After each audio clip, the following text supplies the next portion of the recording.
Got it started. Oh, 4100. Toxic Rides is back. Today, we're going to change the EGR valve on the 83 Cadillac with a 4100. Let me explain why.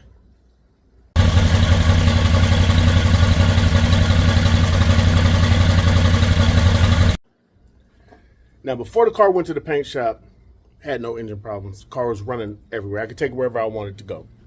But because the car sat out at the paint shop for over 2 years like this,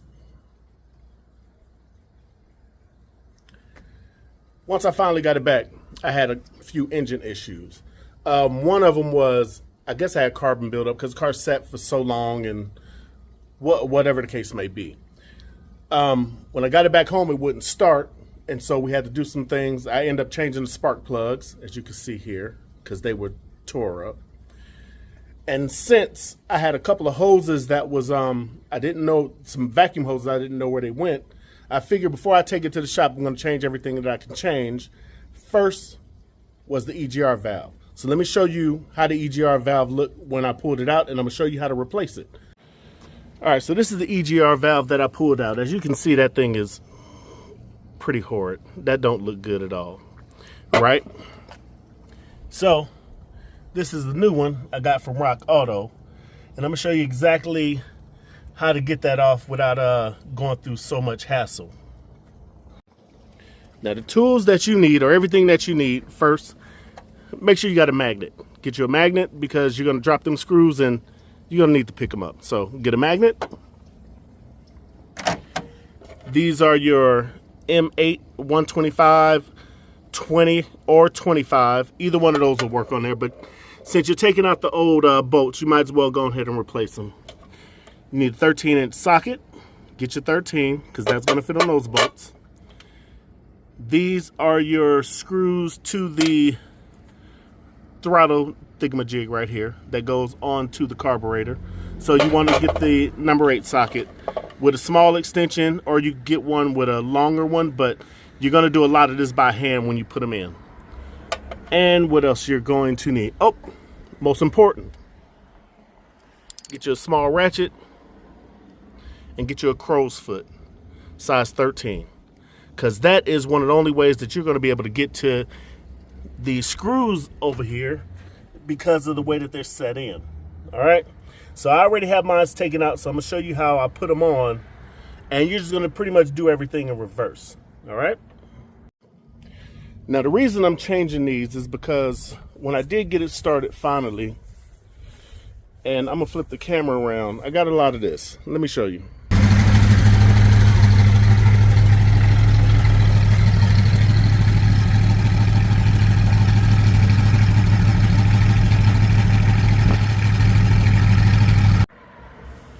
Nothing but black smoke coming out the tailpipe. Now, I know I need to be ran for a while to kind of get some of that carbon out of there, but we are just going to change a lot of stuff like the O2 sensor and the EGR valve, and I already did the spark plugs. And then after that, I'm going to take it to my professional guy to go ahead and knock that out. So we're going to get this changed real quick. Oh, and also I had a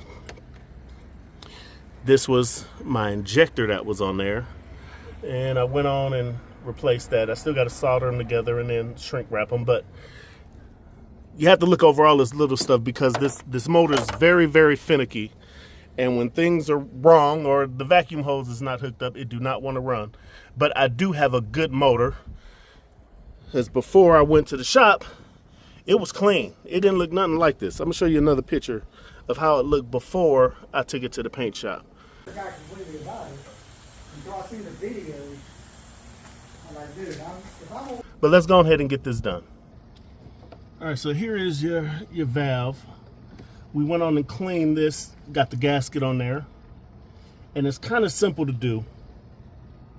But we're gonna go ahead and put that gasket in place like that. And what I'm gonna do is take one of the bolts and put that in on the back so that it could kind of be lined up. And I'm sorry if you can't see this great, but right now that's what we got to work with. But I want to go ahead and get that in there and kind of get that in the hole and get it started so that I won't be fighting with it when I do the front. So we're going to thread that in a little bit, make sure it's sturdy there. Simple. Now we're going to go ahead and get the second bolt, your M8, and we're going to go ahead and throw that in the front and get that started. And what you want to do is get these as hand tight as you can, so it'll be a lot easier to tighten it up. The less turns is better. All right, so now we got that hand tight. Now we're gonna go around back to the back, and we're gonna try and get this hand tight also. And I got fat fingers, so this makes it a little bit difficult, but it's still doable.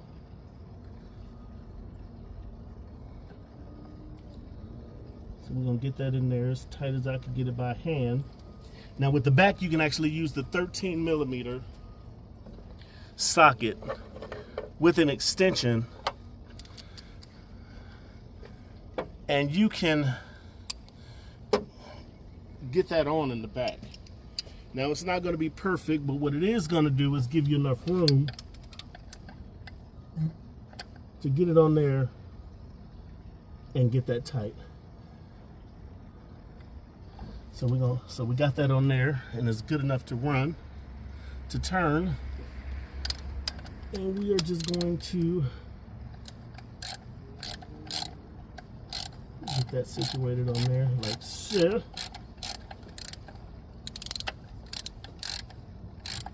And it's still turning, which is good. Now we're gonna tighten that down, and that's good.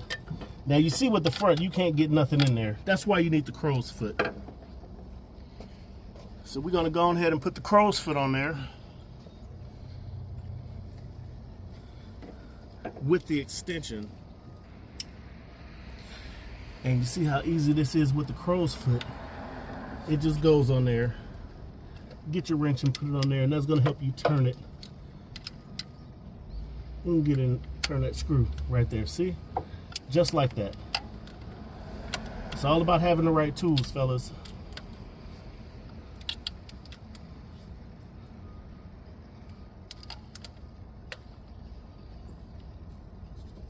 And now you have your EGR valve in place. Next thing you want to do, you're gonna have to grab this, because this has to go back on here with the bolts. So we're gonna move them out the way because you don't want to drop them. And you see this wants to go behind the little bracket there. And this is one of your hardest ones to do right here.